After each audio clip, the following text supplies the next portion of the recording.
Hello and welcome to another Healthy Bite. My name is Dr Ron Ehrlich.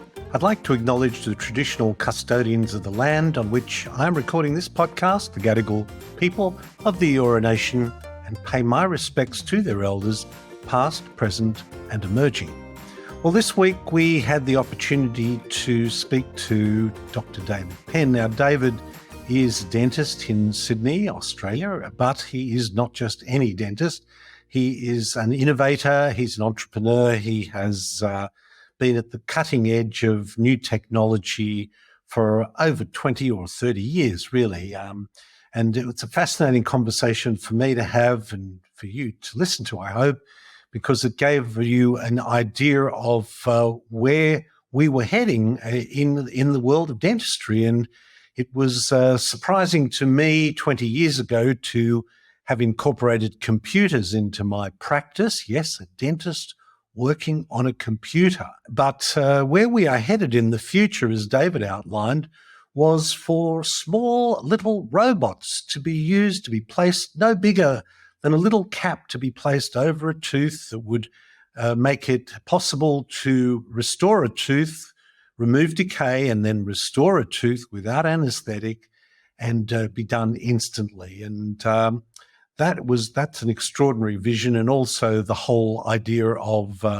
remote oral health monitoring, which anyway, I won't spoil it. I think it's worth having a listen to, but it made me start to think about all of the changes that had occurred to dentistry in the 45 years that I've been involved in dentistry. And it was kind of sobering to go back and remember that when I graduated in 1978, and right up until about 1981 or 2, when HIV and AIDS became an issue, dentists did not use gloves or masks for that matter.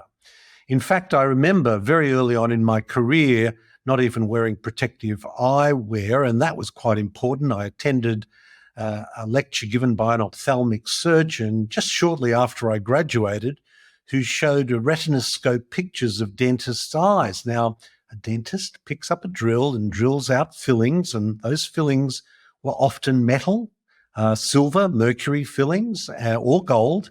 And because we were so intently concentrating on what we were doing, we didn't blink. And because we didn't blink, the dust, the very fine particles, would go through to our retina, and he showed retinoscope pictures of dentists' eyes. So very early on in my career, I decided, okay, I'm going to start using protective eyewear for myself and, of course, for my patients as well. But then along came AIDS in the early 80s, and I still recall the fact that we never used gloves. We did, of course, when we picked up a scalpel and had to remove a wisdom tooth or do some surgery. We are dental surgeons, so not only do we do surgery on dental structures, but within the mouth as well. And so whenever we picked up a scalpel, yes, we would scrub up and wear gloves, but wearing gloves for restorative dentistry was not, believe it or not. I cannot even believe that nowadays, but that's how we worked at the beginning. And I remember having a conversation with my partner in the surgery, my brother, Dr Joshua Ehrlich, when we started the Sydney Holistic Dental Centre in about 1981 or 2, saying, gee, I hope our patients aren't offended by us insisting on wearing gloves and mask for our dental work. And it was sobering also at the time to realize that while HIV was getting a lot of publicity, the chance of you actually being infected from HIV as a dentist from the aerosol spray, as soon as you put a drill into someone's mouth, you create an aerosol spray, and with saliva, that aerosol spray contains bacteria and viruses, etc.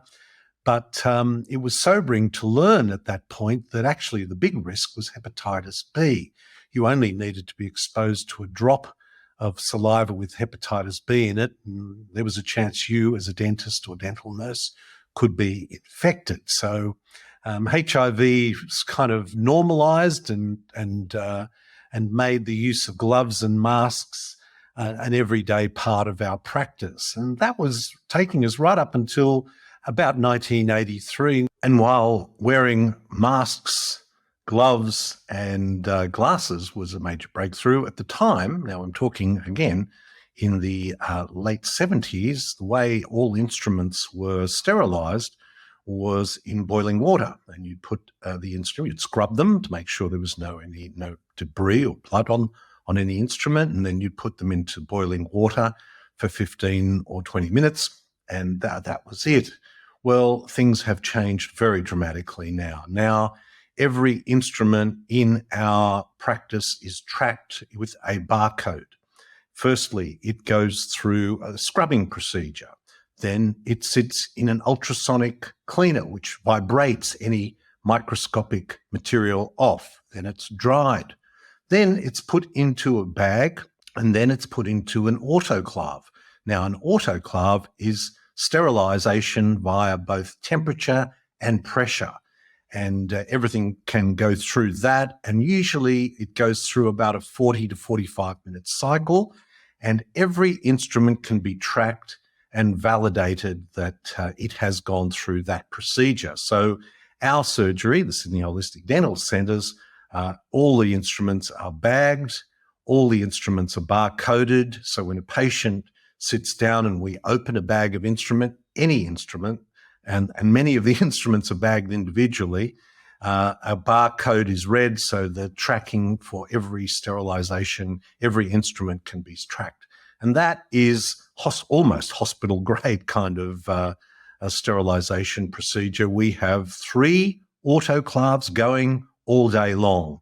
And the change there has been dramatic. And another major change, of course, was with X-rays, and I'll talk more about the power of 3D X-rays, but digital X-rays were a major breakthrough in the same way as digital photos have been a major breakthrough for us all. Remember when we used to buy rolls of film and take the film and then have it developed, and it would go through a chemical process of development and then fixing? Well, that's how dental X-rays used to be done as well, go through that chemical process. Now, digital X-rays provide an instant result and come at a much lower, up to 90% less radiation. And I know in our practice, we've been using digital X-rays for at least 30 years.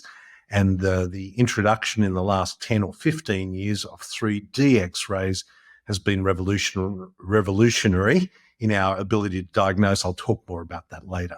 Materials were another big factor that has changed over the years, because for about 160 or 70 years, the material of choice in dentistry was, they used to be referred to as silver, but they really were mercury silver fillings. 50% of the material was mercury, and the other half is silver, tin, zinc, and copper. And that was first used in America in around the 1840s. And when it was introduced, the American Dental Society was in uproar. The thought of using even then, a known toxic material like mercury was unthinkable. But another group of dentists, who then went on to become the American Dental Association, prevailed with the notion that no, mercury did not escape. It was locked into the filling. And that idea was what I was taught at university in the 1970s, and certainly was what I believed up until about 1983, when a chiropractor that I was working with encouraged me to read journals other than the Australian Dental Journal or the American Dental Journal, but to read environmental health journals and all about environmental health and toxicity. And it turned out that actually mercury does escape from the filling. And you might be interested to know that it wasn't until 1991 that the World Health Organization invited dentists to join the committee which tried to assess where human beings' greatest exposure to mercury was. And that was the first time they ever invited a dentist who was willing to acknowledge that half the material was mercury. And not surprisingly, mercury dental amalgams are the greatest source of mercury to the body. And of course, the question goes, as you will often hear from dentists still using the material, and I think about 50 or 60% of dentists still do use the material, they would say, look, it's an inorganic form of mercury, it's perfectly safe. The problem with that is that when inorganic mercury comes into contact with microbes, it goes through a methylation process which converts inorganic, harmless, supposedly harmless mercury to the more bioavailable methylated form of mercury. And that is not hard to imagine happening in the human body because, as many of you would know, microbes are an important part of not only the oral microbiome, the gut microbiome. We have microbes all over and through our body. So mercury amalgam was something that I used in my practice, thinking that it was locked in, until about 1985, when I decided not only to stop using the material, but also to be very careful how that was being removed from my patients.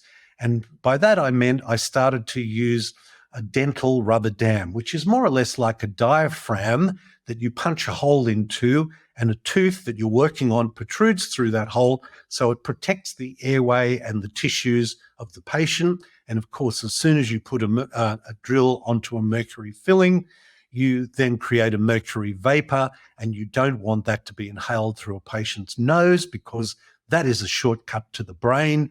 And so we also gave our patients then a nose piece which they could inhale oxygen and not mercury vapor. And that was in around 1987 I started doing that, and I haven't used mercury amalgam since then. And I remember at the time, these silver mercury fillings would take a day to reach their maximum set. It'd take about an hour to set initially, but you'd say to a patient, don't eat anything hard for the next 24 hours. And then we used white material called composite, which was basically you took a paste of A and B and mixed the catalyst and the paste together, and it took about 2 or 3 or 4 minutes for that to set. And I remember saying to my patients, one day we will have a material where we just flick the switch and the material will go hard.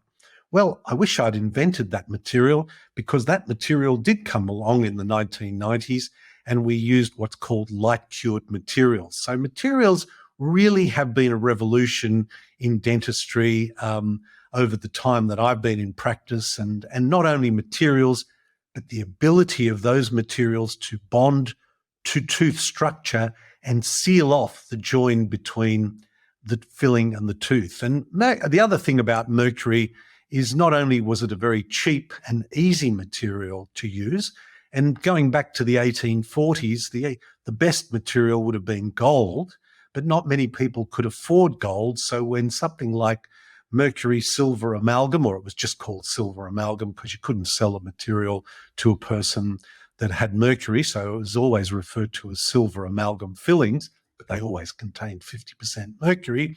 All you had to do was clean out the decay, and even if the cavity wasn't particularly dry or if it wasn't dry and clean, you could plug this mercury filling in and shape it up. And it was pretty simple, very cheap, and very easy to place. And in many cases, that's still why a lot of dentists still hang on to it today, because it's much more technically challenging to place a material that has to bond to clean tooth that has been specifically prepared to improve the ability of the material to bond to clean tooth. So materials have been a huge problem and challenge for dentists. So there we were, using gloves, using masks, using glasses, protecting our patients with rubber dam, not using mercury anymore. It was kind of interesting, really, to explore the whole mercury issue, because it was something I felt very evangelical about around 30 or more years ago, but I got so over it. All I decided to do was put my own house in order and certainly share information. But to talk to dentists about this was just sometimes a complete waste of time. My comment to dentists who told me that mercury was fine was to ask them a rhetorical question, and you might want to ask your dentist this question as well. And that is, when you have, so your dentist may well say, mercury's fine, it's perfectly safe, it's perfectly fine. And I would then ask that dentist, well, okay, when there's a little bit left over of this dental amalgam filling, what do you do with the scrap, with the leftover? And I know the answer to that. It's a rhetorical question because, and this gives you a little bit of a hint as to why major organizations may not always be the best people to give you health advice, because the ADA, I'm a great admirer of the ADA, the Australian Dental Association, because they provide great advocacy and they provide great courses for dentists. But on the mercury amalgam issue, I think they fall a little bit short because, and this is true, it is illegal to put that scrap mercury amalgam into the toilet, the garbage, or the sink. It's got to be disposed of as toxic waste according to the authorities, which include the NHMRC, the Australian Dental Association. Apparently, the only safe place to put this toxic material is in a human being. Now, I pause there for a moment because the logic of that last statement almost defies explanation, but it is the official position of these organisations. The only safe place to put dental mercury amalgam is in a human being. And that human being, the mercury in that person is the greatest source of mercury to a person that they are exposed to. And again, it's not the inorganic safe form of mercury, in inverted commas, to those that are not watching this. It's the organic type that has come into contact with microbes that start to interfere with some normal, some important functions of hormones, of enzymes, of amino acids, of DNA, and that is why the effects of mercury amalgam can be felt differently to different people. And now, the other thing about the use of mercury, I mean, there are so many we've done and we can do another program on this, but I think one of the most serious side effects of using mercury is an inability to make a logical decision. I'm joking, but there it is, because it would seem logical for a dentist not to use it, even if they were not concerned about their own patients, concerned about their own health. Because an interesting study which comes out of the US Department of Labor, the Occupational Information Network, or ONET database, which is a US Department of Labor database, and each year or over a period of time, they explore all jobs, all occupations in their database, and there happens to be around 968 occupations that they look at. Now, you can imagine that those occupations would just about cover everybody, from garbage collectors, refining workers, coal miners, plumbers, electricians, surgeons, you name it, every job you can possibly think of. And what they use is they look at 6 health risks to assess what is the worst job for a person's health. This is kind of sobering for me to share with you as a dentist, but here it comes. It looks at exposure to contaminants, exposure to disease and infections, exposure to hazardous conditions, exposure to radiation, risks of minor cuts or burns or bruises, and time spent sitting. That means frequency of inactivity shortens your lifespan. And guess which profession comes up worst? Well, number 1, 2, and 3 is shared between dentists, dental hygienists, and dental nurses. So that is rather sobering. So when you've finished asking your dentist what they do with the scrap, you might point them to that article. And if you just Google it, 47 worst jobs for your health, it comes from the US Department of Labor. So those things have been a significant change in dentistry. And as I say, unfortunately, 60% of the profession still use this material, and not everybody is as careful as they should be. And because of that statistic to our own dental health, in our practice, in the Sydney Holistic Dental Centre, in the centre of Sydney, we use what are called SMART protocols, safe mercury amalgam removal technique. And we do that for not just our patients' health, but for our staff's health. And by that, I mentioned to you, I used to, when I started doing dentistry, didn't even wear gloves, glasses or masks. That was the norm in those days, in the late 70s. Now, when we remove a mercury amalgam filling for our patient, we give them a hairnet so that none of the dust goes into their hair. We put a drape over all their clothes because I don't want dust to go onto their clothes. I give them protective eyewear. I use a rubber dam. I have a suction in behind the rubber dam to make sure there is no vapor going there. We use lots of water. We use a special type of burr to remove the mercury filling. We have what I call the elephant in the room, which is a special suction unit, a very big suction unit, which sits just above the patient and the dentist and nurse to remove mercury vapor. For myself, I am completely I wear personal protection equipment, which many people will now be familiar with.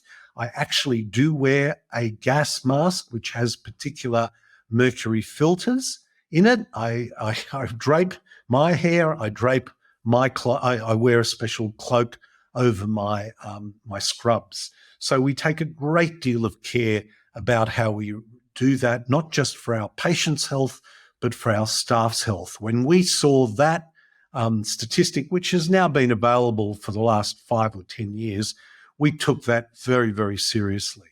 Now, another area that is surprising to be part of dentistry is computers. And if you'd asked me 30 or 40 years ago, would computers be a part of my practice? I would have thought, well, what's a computer? No, we knew what a computer was 30 or 40 years ago. But what we now have in our practice is when a person has a cavity, a hole in their tooth, and that's what happens. People have tooth decay, and you've got to remove that soft tooth. And when you do, you end up with a defect that you have to restore. That is what restorative dentistry is all about. Well, now what we do is we clean that up. We take an image with the 3D camera, and then on my computer, sitting right next to me, is the cavity, the tooth and the cavity magnified 40 or 50 times. And I draw the edge of the cavity on the computer. The computer then calculates the shape of the filling that is needed to restore it. I place a ceramic block into a milling unit in our own laboratory, and from that block is milled a filling to exactly fit the defect that is there. And it can also be a crown as well. Now, that is called CAD-CAM, computer-aided design, designing the filling or restoration, and computer-aided milling.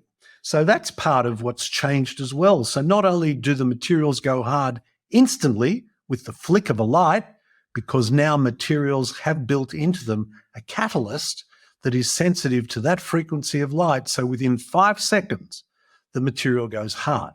But also, the computer helps me design and mill a very accurate filling that will fit into that and be bonded into place. Now, that's mind-boggling in itself, and we've been using that technology in our practice for over 20 years.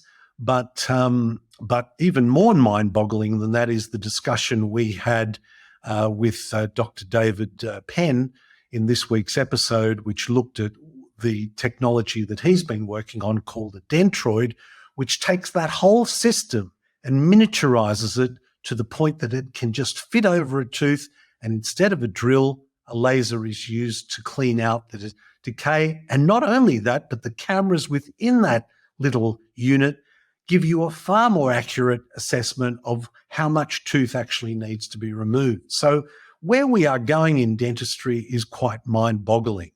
Look, there are so many other aspects of it from a health perspective. I've had, as I mentioned, a holistic practice for almost 40 years or for over 40 years. And we have been always very focused on the connections between oral health and general health. And there are so many. I include dental stress in my 5 stressor model. To any regular listener of this podcast, you will know that I see life as a bit of a balancing beam. We're all affected by stress.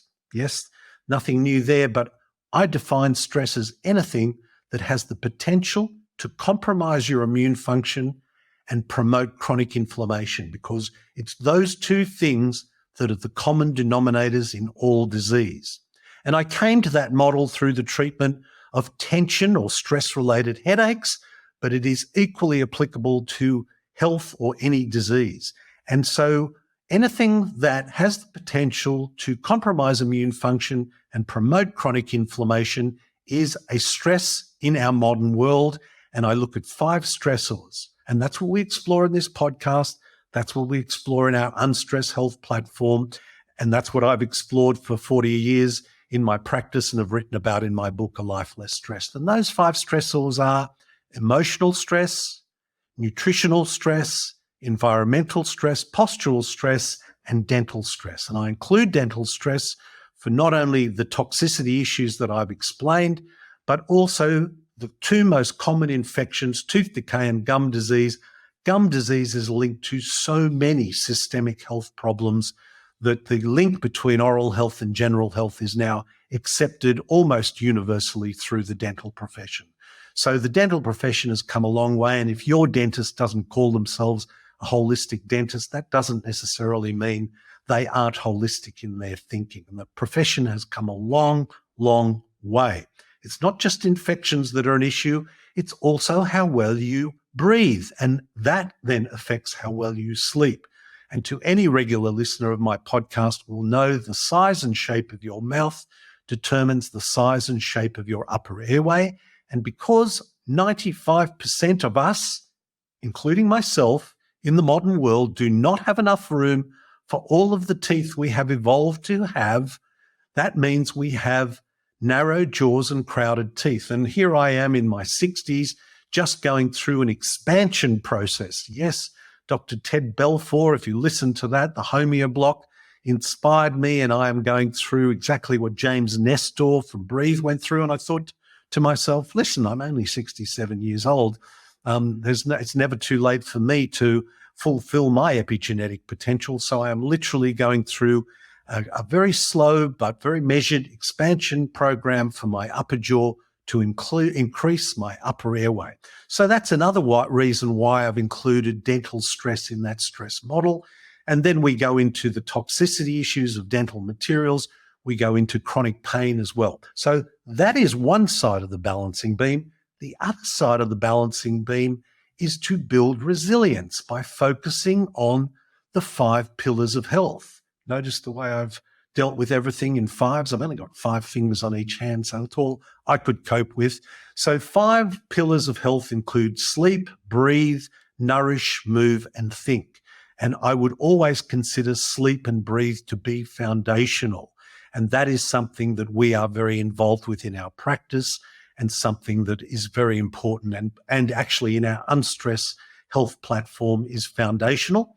Of course, nourish is critically important. The gut is the second brain. You are what you eat. You've heard all of these platitudes. Move and think are also important. So there it is, the balancing beam. Identify and minimize as many stressors as you can. Identify and focus on as many pillars of health as you can, and recognize that this whole balancing beam pivots on your own genes and how your genes express themselves. And that's called epigenetics. So that's all part of the reflections of 45 years of dentistry. I mean, there is so much more there. 3D x-rays have been a huge revolution. The idea that you can look in 3 dimensions at a tooth has been a total eye-opener for me, even after 45 years of practice. Teeth that we looked at in 2 dimensions and thought, we might just watch that. I'm not sure whether there's an infection there. And then we've taken a 3D x-ray and oh my God, what we have seen, what we have uncovered, what we have diagnosed is truly mind-boggling. So 3D cone beam x-rays give us an unparalleled ability to diagnose infections, which, as I have said many times, I believe 90% of dental infections have often no pain associated with them. So if your assessment of your oral health is, I'm not in any dental pain, I must be fine, well, think again, that's not the case. But the other thing that's changed over 45 years is our patients. Patients have access to so much more information, which I personally think is a great thing. I think many of our patients are more than capable of absorbing information and understanding it without the dogma of our own professional education, which often stands in the way of dentists and doctors keeping an open mind. So I'm very excited, and I like to provide as much information to people as possible. It's the reason I wrote my book. It's the reason I do this podcast. To anybody that comes into our practice, you will see we have a wealth of detailed and tailored information for our patients, and books in our waiting room that we think patients should be reading that will improve their health. But one thing that hasn't changed, and that is listening to our patients. And this has been a theme that has inspired me even in many podcasts that I do with people like Dr. Sandeep Gupta, Dr. Christabel Yo, Dr. Dave McCarty, and so many other practitioners that I've introduced you to. Jim Bartley, more recently, is another one. And that is listening to our patients. If we listen to our patients, and we've got an open mind and a holistic model of health, then they will often not only tell you what's wrong with them, but they'll often tell you how to fix it. And that's something that hasn't changed.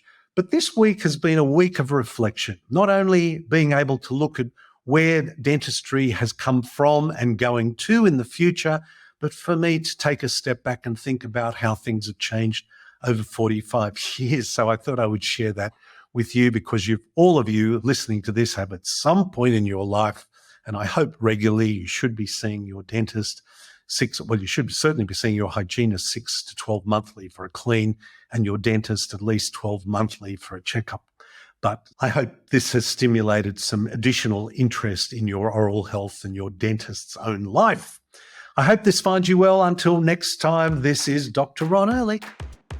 This podcast provides general information and discussion about medicine, health, and related subjects. The content is not intended and should not be construed as medical advice or as a substitute for care by a qualified medical practitioner. If you or any other person has a medical concern, he or she should consult with an appropriately qualified medical practitioner. Guests who speak in this podcast express their own opinions, experiences, and conclusions.